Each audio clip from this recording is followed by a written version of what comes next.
All right, well, welcome everyone. Thank you so much for attending our launch event today. So today is a celebration. It's a celebration of a project that the Toronto Inner City Rugby Foundation has been working on for the past 3 years. Today, we officially unveil Everyone's Game, an activity-based toolkit and youth program for creating safe, inclusive, welcoming spaces for young people to access sport and recreation. I'd like to thank Heritage Canada for supporting Everyone's Game. Our grant manager, I don't think is on the call, but if she is, Ruth, thank you for all of your support over the past 3 years. Without the support of Heritage Canada, Everyone's Game would not be what it is today. And it's a project that we are incredibly proud of. So welcome. We have lots of empowered youth that are here today on the call, caring adults, and partners in play. My name is Cassie Collins. I am the program manager here at Toronto Inner City Rugby Foundation. And we have a whole team that are on the calls right now. So you've seen them in our prep before this. A whole team of staff that have been working tirelessly on this project. We have contributors, so we have Hijabi Ballers, our Youth Advisory Council, Lauren from Up and Under Consulting, our executive director who's on maternity leave is tuned in today for the launch. We have our board members, summer staff, fall staff, and interns on this call. And we also have Joshua Fernandez, who you probably can see on your screen right now. So Josh is an Everyone's Game master trainer. He is a TIRF program's outreach coordinator, and Josh will also be speaking in a little bit as well. So I'll start with the agenda for today. We are going to do, obviously, the welcome and introductions right now. I'll be doing that part. I'm going to try to keep it short and sweet. After that, we'll do our breakout sessions where you will participate in an Everyone's Game activity from the toolkit that will be led by youth that have completed the Everyone's Game training program. It'll be followed by a quick break around 6:30. The time may change a little bit depending on how we get through this. And then we'll hear from Kwame around 6:35, and we should be wrapping up around 7:30 with our official ending time at 7:45. I would like to acknowledge that the land on which our office, the TIRF office, is located on, and in which I reside, is the traditional territory of the Wendat, the Anishinaabe, the Haudenosaunee, the Métis, and the Mississaugas of the Credit First Nation. Today, this meeting place is still the home to many Indigenous people from across Turtle Island, and we are grateful to have the opportunity to work, live, and play on this land. We have people joining us from all across the country, and I encourage you to acknowledge and honor the land in which you live and work. So as you may already be aware, by a lot of our staff, we are wearing our orange shirts. So today is Orange Shirt Day. Orange Shirt Day was designed to commemorate the residential school experience, to witness and honor the healing journey of the survivors and their families, and to commit to the ongoing process of reconciliation. The annual Orange Shirt Day on September 30th opens the door to global conservation of all aspects of residential schools. It is an opportunity to create meaningful discussion about the effects of residential schools and the legacy they have left behind. The slogan of Orange Shirt Day is "Every Child Matters," and what a tie-in for Everyone's Game. So whether it is our Indigenous brothers and sisters, people of color, Black lives, mixed abilities, we believe that every person and every child has a place in sport and should be accepted and welcomed into our communities. So this belief is what fuels Everyone's Game. To kick us off in understanding welcoming spaces, I'm going to lead an activity from our Everyone's Game toolkit. So this activity, it's very simple, and all you're going to need is a pen and a paper. So I'll give you a second. Hopefully you have a pen and a paper within reach.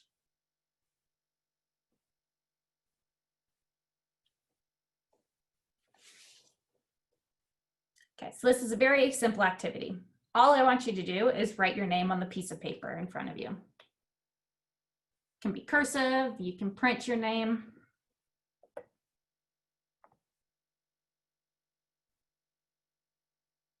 All right, next step of the activity.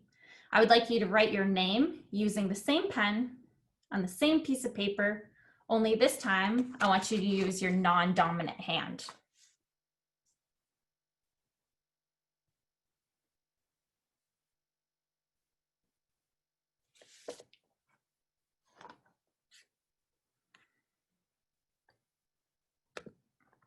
Great. Now, if you feel comfortable, you can start sharing in the chat function. So chat function, I believe, is at the bottom of your screen. There is a chat there. You can share how you feel within here or just think out loud to yourself or in your head. So what did it feel like when you switched to your non-dominant hand? How did you feel? Did you feel empowered? Did you feel nervous? Was your writing a little bit worse?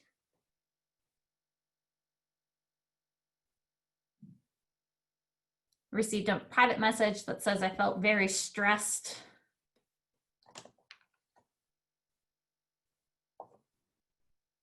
I definitely found that it was a lot more challenging and that I need to be more patient with myself and lower my expectations, you know. It just was much more different than I expected. Awesome, thanks for that, Avian. So you gotta be more patient, take more time. So in reflecting back on what you actually did, and if you can put yourself back into that space, what changes did you make? So did you change your body position? Did you hold the pen differently? Maybe you went from writing on the paper this way to tilting it the other way.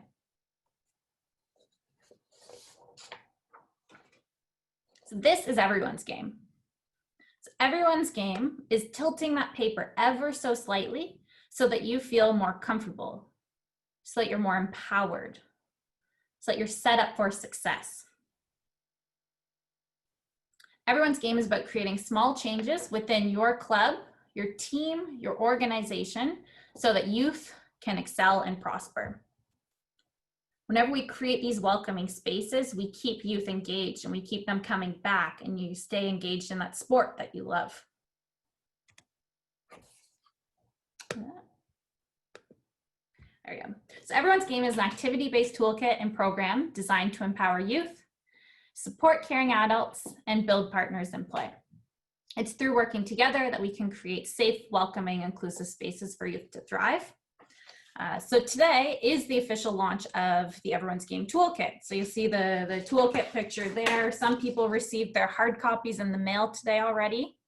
And we will be emailing out the soft copy PDF version after this session.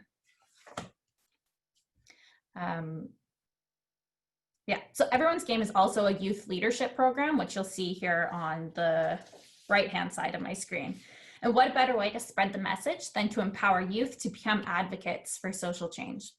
So over the past month, TIRF has trained 16 youth as Everyone's Game trainers, and they will be leading us through the breakout rooms that we're going into shortly. So on our screen here, you'll see the list of our trainers that are now our inaugural group of Everyone's Game trainers.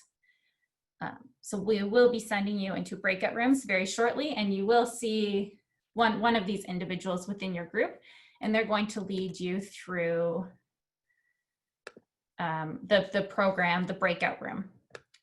In this session, you're going to be doing the activity I Wish, which is on page 30 of the Everyone's Game Toolkit.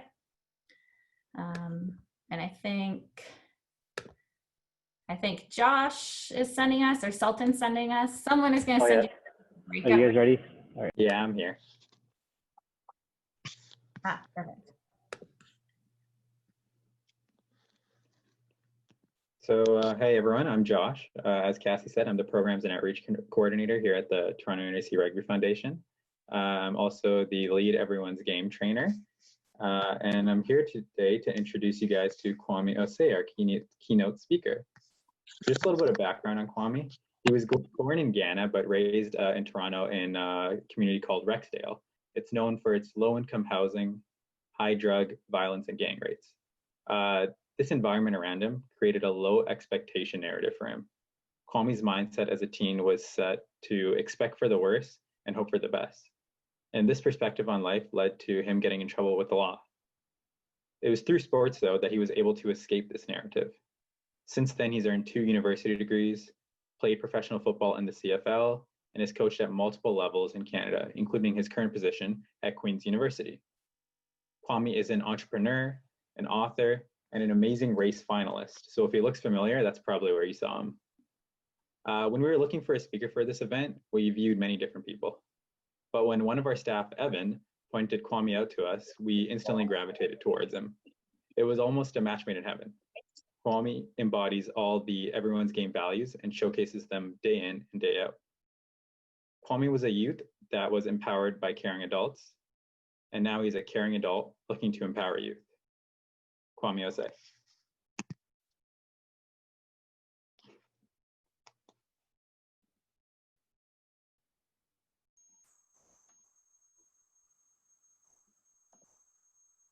I think you're muted, Kwame. Oops, sorry. I said, what's going on, everybody? Makes sense why I couldn't hear everybody, but everybody else is muted too. I just spotlighted you. I'm gonna just share my screen here. Let me know if everybody can see my screen.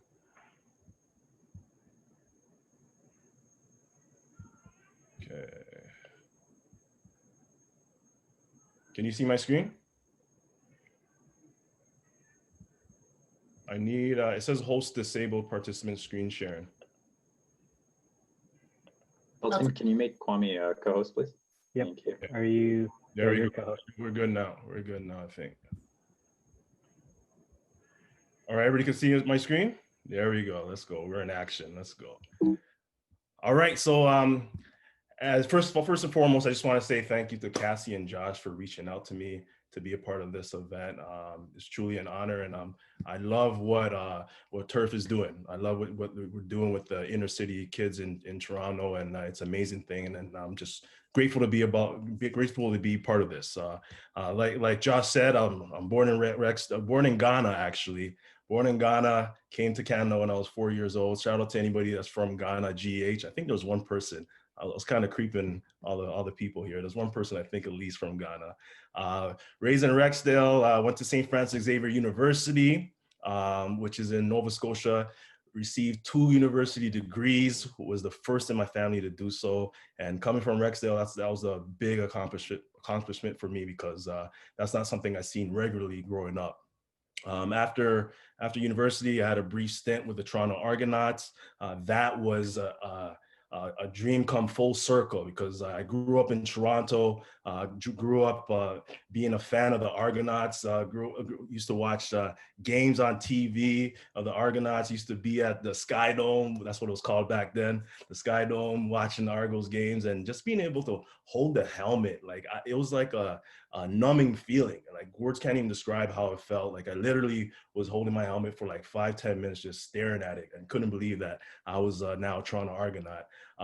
That experience was phenomenal, and one I'll never ever forget. After that, I became a teacher, and I've been a teacher for the last 8 years. 7 of those years was in Fort McMurray, Alberta, which was a place where a lot of people told me, kind of discouraged me from going, just because it's so far out west, and it's the oil city, and got people like me, colored people like me, aren't supposed to be out there. You know, we're not going to be comfortable there. But I'm the type of person that likes to prove people wrong. You know, I'm the type of person that will take a risk, and I trust in myself, and I know the power that my abilities hold, and I know the power of fostering relationships with people, and I know the power of helping change mindsets, you know. So I took that on, and it was a great experience. That was a place where I grew to become the man I am today. I developed and matured in so many different ways, and I'm forever grateful for that opportunity to live in Fort McMurray. So I was teaching and coaching there. I wrote 2 children's books. So somehow, some way, this kid became an author. So you could classify me as an author. And I was in a couple of commercials and a movie. So that gives me the designation of an actor. So as you can see, I'm well-versed, well-diverse in the things I do. A couple of years ago, I was on a show called The Amazing Race Canada, which some of you might know, some of you might not know. And The Amazing Race Canada is a show that highlights Canada. Like literally, it's an educational show about Canada where contestants race across the nation and sometimes in international countries trying to be the first person to the mat, essentially, and they do different challenges. And that was, as cliche as it sounds, an amazing experience because I got to travel the country and go to different places in the world for free. Like, what gets better than that, you know? And I got to see this country for how phenomenal it is, how beautiful it is from the east to the west. A guy like me being up in a place like Dawson City, Yukon, is just it's just kind of, you can't write that up. You can't write that up. And I highly encourage each and every one of you, if you get a chance to travel this amazing country of ours, there's so many gems from the east to the west. I know we all want to take vacations elsewhere, you know, go to the tropical areas, but hey, it's COVID. And if you get a chance to travel Canada, considering everything, take the opportunity and get to know this country because there's a lot of great places in this country. And here's a quick video just about my experience with The Amazing Race. Let's see it.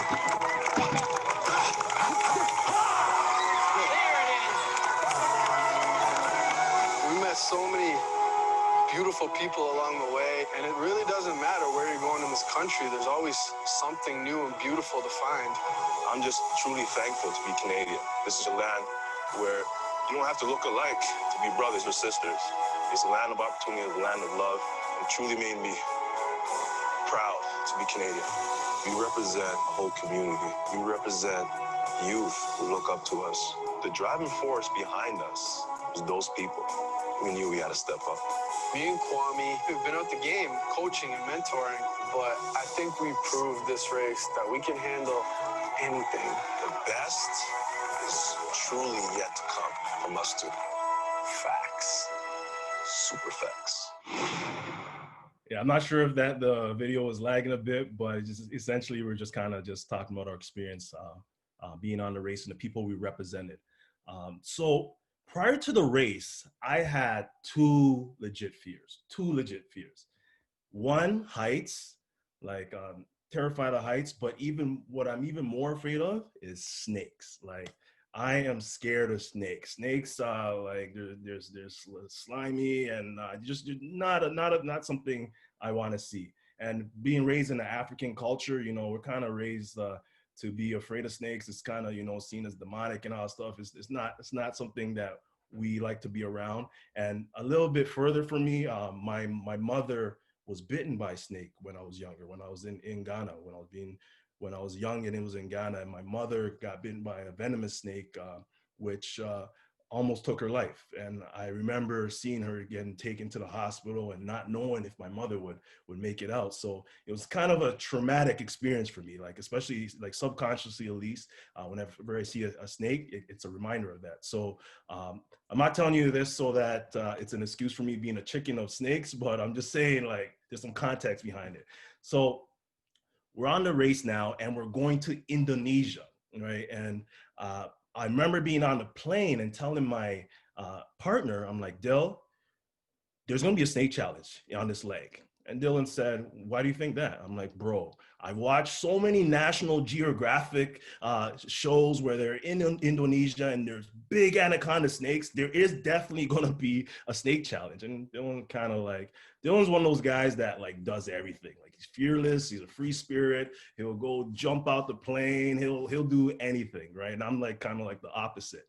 And he was just like, okay, whatever, we'll get through it. I'm like, bro, you don't understand. So anyways, I try to, you know, pick up the shovel and like do my part for the team. I'm not gonna hold our team back, right? So we get to Indonesia now. We're about to do our next challenge and we find out that it is a snake challenge.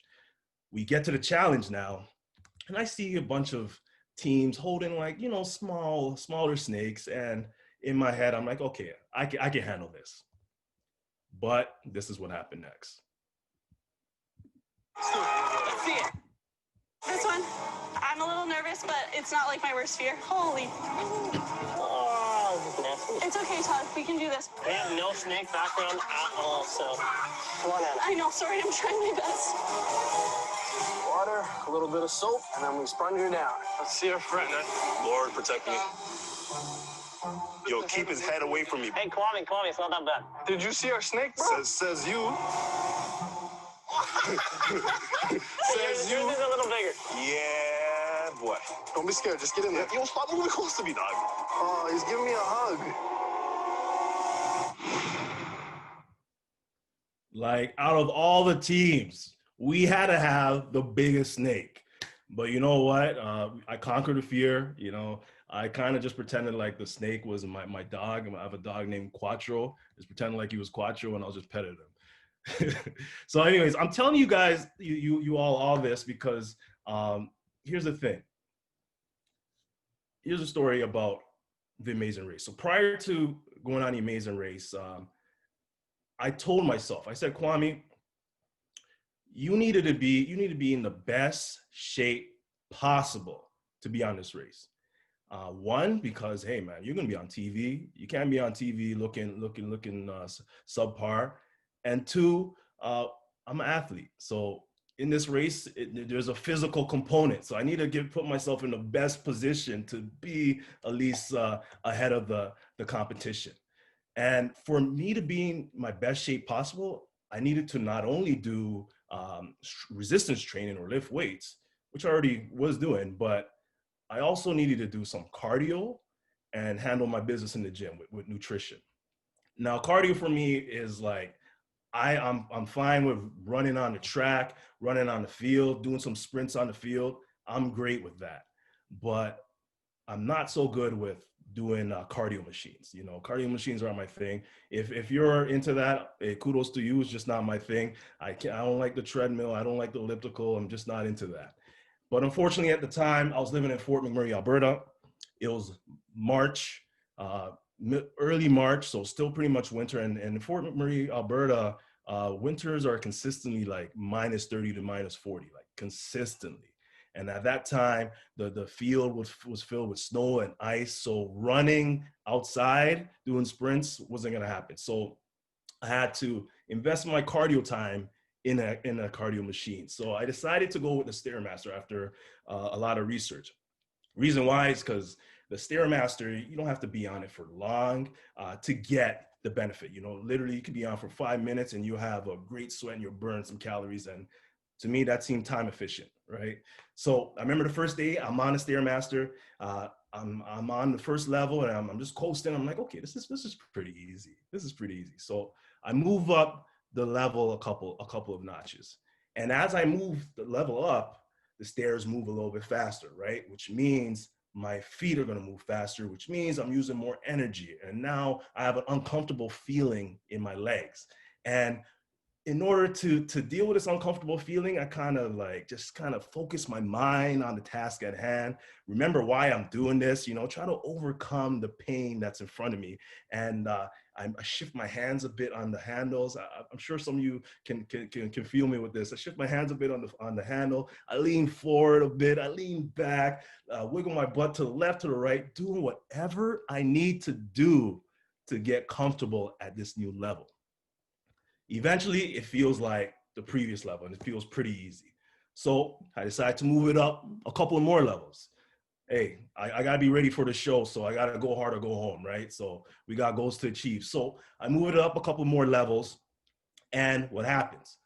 My legs are moving, the stairs are moving faster, my legs are moving even more faster. I'm using more energy. My legs are burning, I'm sweating profusely, and I'm struggling to stay on. And what do? I focus my mind on the task at hand.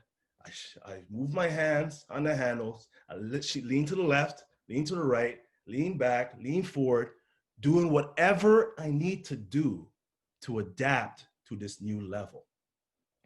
Eventually, 5 minutes goes by. I'm drenched in sweat. I burn my calories. I'm good to go. Bada bing, bada boom, and I'm out of there. I tell you all this because perception is everything in life. Perception is everything in life. You see, the right perception will lead to the right action, but the wrong perception will lead to the wrong action. And you have a choice with regards to what you want to perceive. You have a choice to get comfortable being uncomfortable. You have a choice to adapt and overcome. You have a choice to see obstacles as character building opportunities. You have a choice to have a growth mindset. You have a choice to have a fixed mindset. You have a choice to be stagnant and quit. You have a choice to see failure as the end.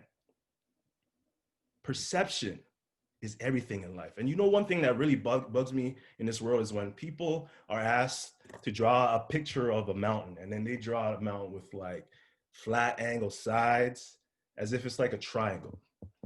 And that really bugs me, because a mountain doesn't have flat angled sides. You can't just coast up a mountain as if you're on the incline of a treadmill. A mountain's not easy to climb. A mountain is rough and it's tough. A mountain is hard to climb. A mountain is rigid. And a lot of people say that the best part of the mountain is the top of the mountain. Why? Because the top of the mountain is like the pillar of success. The top of the mountain is where everybody wants to be. Top of the mountain is like, hey, I'm here. I'm the man. I'm at the top. Look at me, everybody. The top of the mountain is what everybody talks about. But I'm here to tell y'all, the best part of the mountain is actually at the bottom of the mountain.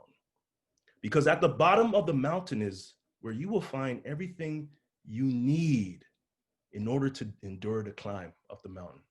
At the bottom of the mountain is where all the resources are. At the bottom of the mountain is where the vegetation is. At the bottom of the mountain is where the rivers flow.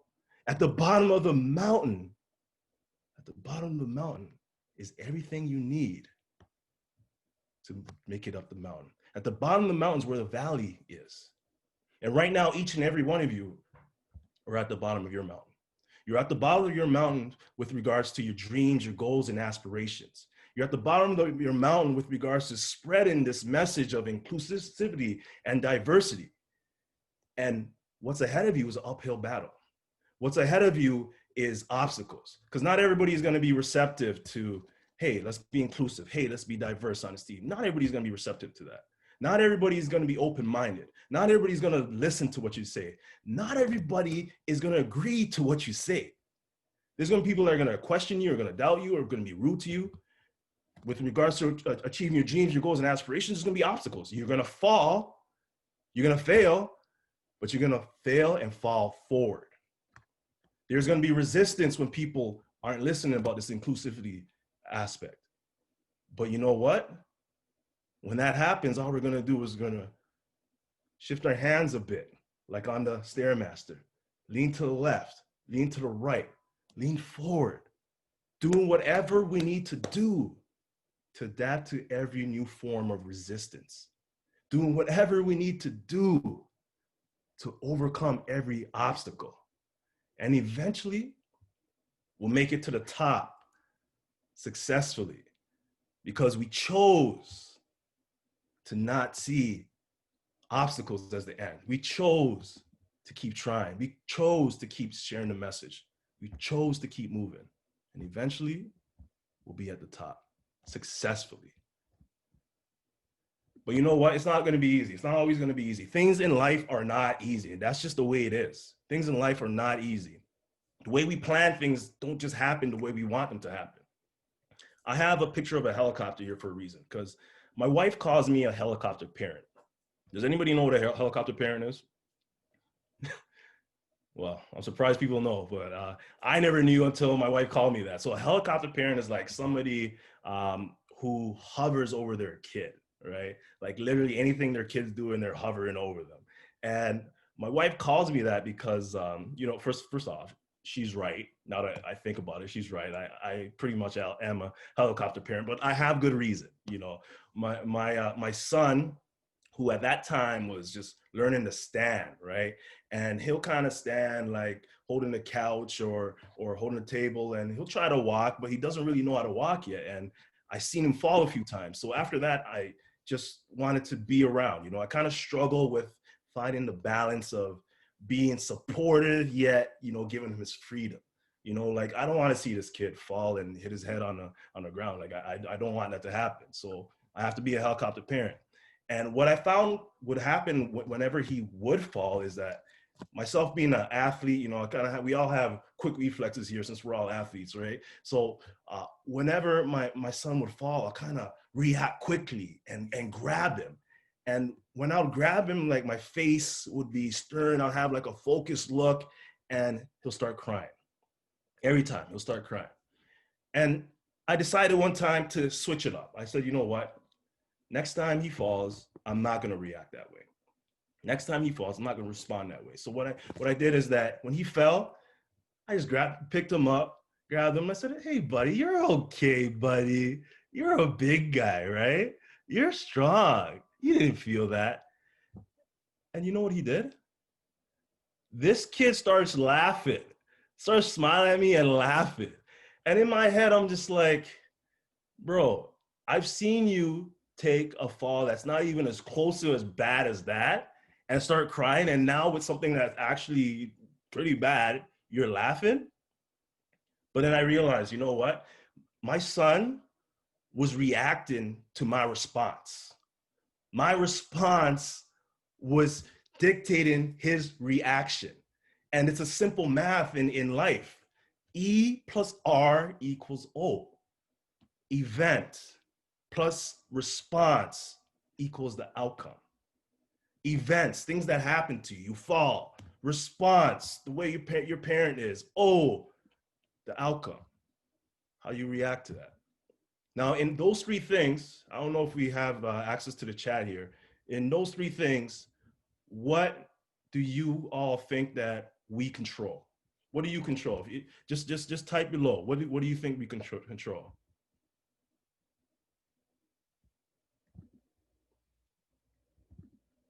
Okay, what do we have here? Reaction, response. Yes, yes, yes, yes, exactly, exactly.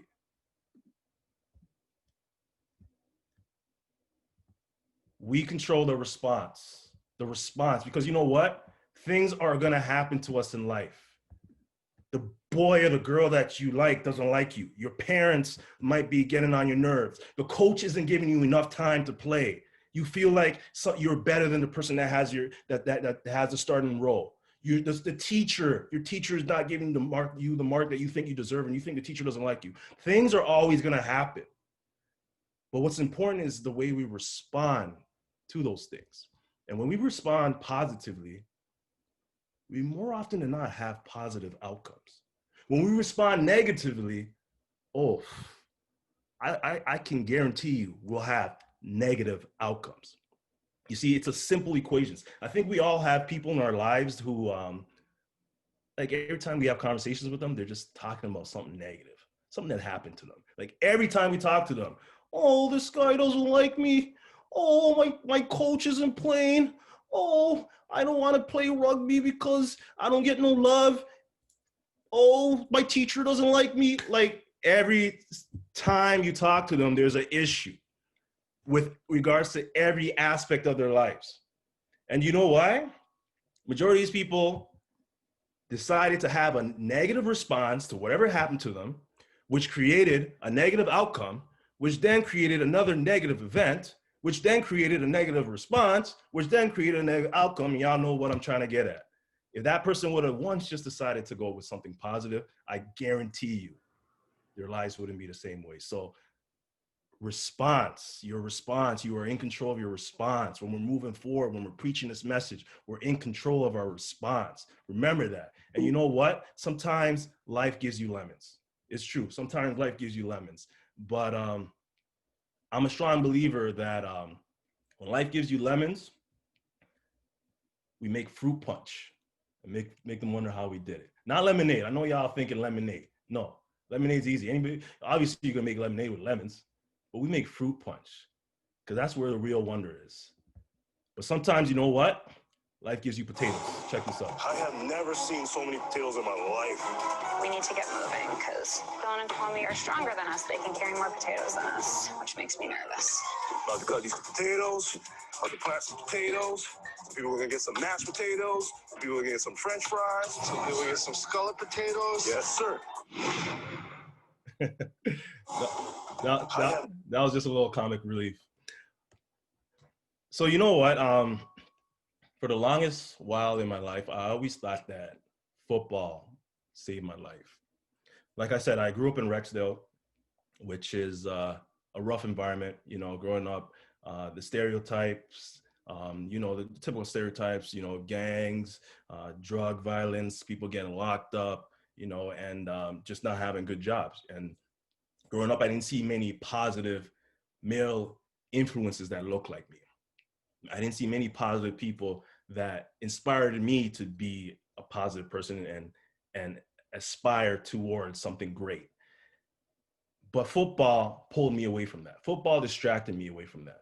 But at the same time, football wasn't everything. There was a special lady who truly impacted my life in a phenomenal way. I'm gonna give you guys the backstory. In grade 9, in my grade 9 year, I failed everything, every class you could think of, every class except for phys ed and drama. The only 2 classes I actually liked. The only 2 classes I actually even went to tell you the truth. And in grade 10, I got streamed. So in grade 10, back then, you would get streamed into basic, general, and advanced. I think now you guys have applied and academic or something like that. So I'm not sure whatever your lowest version is right now or lowest level, but think of that as basic. So in grade 10, I'm putting in a bunch of basic classes. And in my English class, I'm learning words like cat, mouse, and dog. You know, this is English class, grade 10, high school. And in my math class, I'm learning simple multiplications and addition and subtraction and divisions, right? And that was one of the lowest points of my life because I just felt inferior to everybody around me. I felt like my brain didn't work correctly. I just felt like I was a waste of skin. I felt embarrassed. And whenever I'd see some of my peers that I went to elementary school with walk by, I'll literally try to hide and make sure they didn't see me in the class because I was embarrassed, you know? And not to say that there was anything wrong with being in that class because that English class was good for somebody who's new to the country. It was an ESL class, you know, and somebody who's new to the country needs to learn the language. I wasn't at that level. So I had a teacher who was teaching me math, and she quickly realized that, Kwame, you're not at the basic level. You can do the general work. So she allowed me to do general work within her basic class, and I ended up getting a general credit. The following year, I decided to take it a little step further, you know, and I took an advanced math class, and this is where the magic happened. Because this teacher was not my teacher at that moment. You know, when she gave me the general credit, you know, yeah, she was being nice, but, you know, I was still around. It was kind of still easy for her to do. But now at this point, I'm not in her class. And you know what she did for me? This lady tutored me when I wasn't even her student. She tutored me. And I'll tell you guys this, there is no better feeling than writing a test and feeling confident that you were getting a great mark on this test. There's no better feeling than writing a test and it literally feels like a practice test. There's no better feeling than writing a test and it feels like just an assignment because you're so confident in yourself. There's no better feeling than writing a test and getting results back and you realize that you're in the highest percentile within your class. You're now, quote unquote, among the smart people. And for me, that was like, what, me? But you see, this lady saved my life because she didn't see me for who everybody saw in front of them. She didn't see the stereotype that was right in front of her. And I'll keep it 100. I was the stereotype. I was a black male in Rexdale. I was involved with gangs. I barely went to school. I wasn't serious. I was disrespectful to a lot of people. And truthfully, I probably didn't deserve her attention. But you know what? She saw me for a human being. She saw potential within me. She didn't stereotype me. She didn't judge me. She didn't prejudge me. She didn't have any discriminatory beliefs against me when other people were probably saying things about me. She saw me as a human being. She invested time in me. She chose to build me up when I was at rock bottom. Instead of stomping me down, what a bunch of other teachers were doing, she built me up. She invested time in me. And it's because of her why I'm able to even speak to you all right now. And looking back, I realized that she was this way because she was culturally competent. Cultural competency is what we need in this world. You know, we need people to get to know people. We need people just to be good human beings. And in order to be culturally competent, we have to go through 4 different phases. The first thing is awareness. We need to have an awareness of the discrimination that's happening around us. We need to have an awareness of the racist ideologies that are happening around us. We need to have an awareness of the prejudice that's happening around us. We need to have an awareness of simple implicit biases that's right in front of us. And bias, you know what? Bias is not necessarily a totally bad thing, because we all have a bias, believe it or not. Everybody has a bias. It's in our primitive nature to have a bias. You see, it's in our fight or flight response, whether to decipher from the dangerous animals and the safe animals, to decipher from the good food and the bad food, right? It's in our primitive nature to have a bias. That's a bias right there. But at the same time, we have the ability to decipher what information is correct and what information is incorrect, right? So having an awareness is key. The next thing is your attitude. So we recognize the discrimination that's happening around us. We recognize the racist comments that are happening around us. We recognize the biases that we might have or other people might have. Now, how do you feel about that? How do you feel about that? Because your attitude is evaluating yourself, checking yourself. Like, does this bother me? And if it doesn't bother me, why doesn't it bother me? Figuring it out. And the next thing, the most important thing, in my opinion, is knowledge. Knowledge, like I said, we have the ability to decipher what information is correct and what information is not correct, right? The brain, for many years, people said the brain stopped growing in our adolescent ages. But recently, scientists have come across neuroplasticity, come across brain plasticity, have come across neurogenesis, which means the brain continues to grow.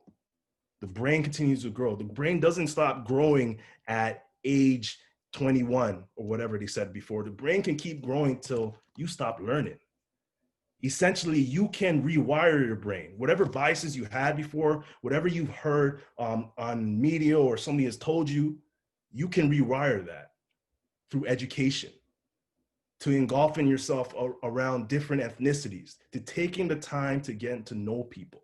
You see, they say you can't teach an old dog new tricks. Guess what? You can teach an old dog new tricks. People can learn new things, you know? So knowledge is huge. And once we have a knowledge, the biggest thing is applying that knowledge into our day-to-day lives.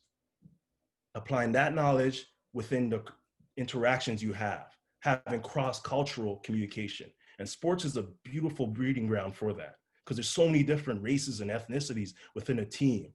That's the best way to get to know people, get to know your teammates. Being involved in a diverse environment is the best way to become culturally competent. I'm gonna tell you guys a story about my homegirl over here, Jessica. That's Raven Simone, but I'm talking about Jessica. I'm gonna tell you a little bit about Jessica. Jessica and her family moved to a new city. And her old neighborhood, she was pretty popular. Like, she had a lot of friends, you know, very outgoing girl, very positive, very comfortable in her own skin. She was just like Raven, you know.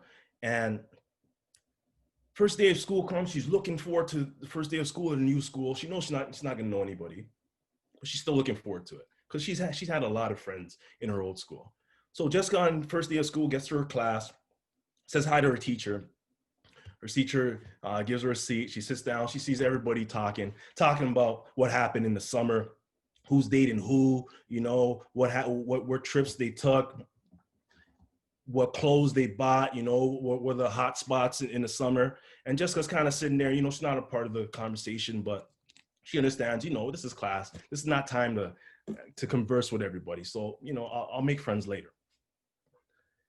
Lunchtime hits now. All the students head to the main atrium where the cafeteria is. All the students are sitting amongst each other, having conversations again, eating food, talking amongst each other. And Jessica walks down the stairs to where the atrium is, and she's standing there. She's standing there waiting for somebody to invite her to come take a seat. She's standing there waiting for somebody to acknowledge her and acknowledge her presence. But you know what? Nobody says a word to her. Nobody even looks at her. Jessica sees a seat at the back corner where nobody is, so she decides to go sit at the back corner and eat her lunch peacefully by herself. Didn't say a word to anybody, just sitting there. That day, when Jessica went home, she was crying to her mom, saying, "Mom, I don't want to go back to that school. These people don't like me. Nobody wants me, my friend. I want to go back to my old school. I hate it here. Nobody likes me." And her mom, you know, like every great mother, says, "Honey, don't worry. They'll love you. You're such a great person. Who wouldn't want to be your friend?" You know, she's being like, you know, a great mother. And Jessica's like, yeah, whatever. But you know what? The next day she decides to give it another shot. Next day comes, Jessica, same thing happened in her class, and lunchtime hits again. All the kids are talking amongst each other. This is exact same scenario as the day before. Jessica walks down, nobody even looks at her. But you know what this time? Instead of sitting amongst them and sitting in embarrassment and isolation, she walks right by the atrium and heads to the washroom. She enters the washroom, goes to the stall, opens his door, closes it, puts down the toilet seat, and sits down the toilet and eats her lunch in the washroom on the toilet. Amongst bacteria, amongst who knows what else is in the washroom. But at that very moment, that's the only place where Jessica felt comfortable to be. That was the only place where Jessica felt like she belonged at that moment. That was the only place where Jessica didn't have to worry about being embarrassed because nobody could see her. I'm telling you this story for one reason. We all have a Jessica within us in one way, shape, or form. We all want somebody to invite us to have a seat at the table. We all want somebody to invite us so we could feel like we fit in. And in order for us to have a seat at the table and to be invited to have a seat at the table, we feel like we have to downplay the parts of us that make us different, the parts of us that make us unique, the parts of us that make us individuals, the parts of us that show our diversity. We feel like we got to downplay that, and that's a term called covering. You see, everybody's covering in one shape or another, covering at work, covering at school. Everybody covers. And there's 4 ways that people cover. The first way that people cover is through appearance. Appearance is when you alter your physical self in order to fit in with the majority. You see, I'll give you guys you all an example. In a university, I don't know if you can see, I have dreadlocks, right? And in university, my dreads were like here, up to here. And I used to always let my dreads, can you see my hands? I used to always let my dreads just hang, right? I never really had them up. And I remember one of my classes, one of my kinesiology classes, I had to give a presentation. And for the presentation, I kind of dressed up and I put my hair all back in one. And I just remember that day, my teacher looked at me totally different. It was like I was a totally new person. And the presentation went well. And after the presentation, he said, "Kwame, you should keep your hair like that more often." Kwame, you should dress like that more often. And first of all, I got a great mark. But subconsciously, what he said to me was that, Kwame, if you don't put your hair like that, you don't fit in.